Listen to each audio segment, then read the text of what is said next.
Namaskar friends, welcome to Electronics Technology YouTube channel. Topic of defense technology news is L3Harris brings Link 16 electronic warfare and counter-drone capabilities to U.S. Army command and control networks. L3Harris Technologies demonstrated interoperable multi-domain communications, Link 16 integration and electronic warfare capabilities during the U.S. Army's Project Convergence Capstone 6 at Fort Irwin, California. The company connected decision makers with sensors and effectors through unified networks designed for rapid interdiction of threats in complex and contested environments. The demonstrations included multi-domain assured communications, Link 16 integration on UH-60 Black Hawk helicopters and the Deceptor modular electronic warfare payload. L3Harris also worked with ARX Robotics on an integrated counter-unmanned aerial system capability using its Corvus Raven technology.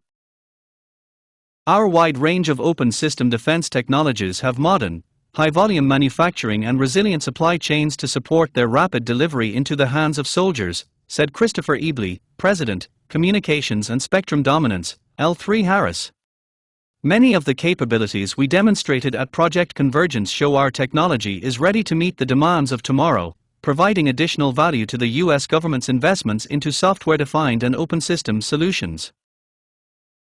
L3Harris said it is continuing to make progress on new Army requirements following its selection as a next-generation command and control transport layer provider.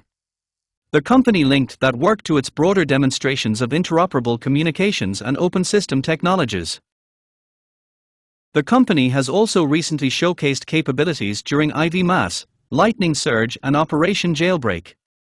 Its Wraith waveform and Wescam MX series electro-optical, infrared sensor systems were validated as jailbroken during those events. Project Convergence Capstone 6 provided L3Harris with a venue to demonstrate technologies spanning communications, data links, electronic warfare and counter-UAS applications. The company said its systems are designed around software-defined and open system approaches intended to support rapid delivery to U.S. soldiers. Please subscribe, like, share and press bell icon for getting notifications of Electronics Technology YouTube channel, and for searching my YouTube channel please write @Electronics Technology 50.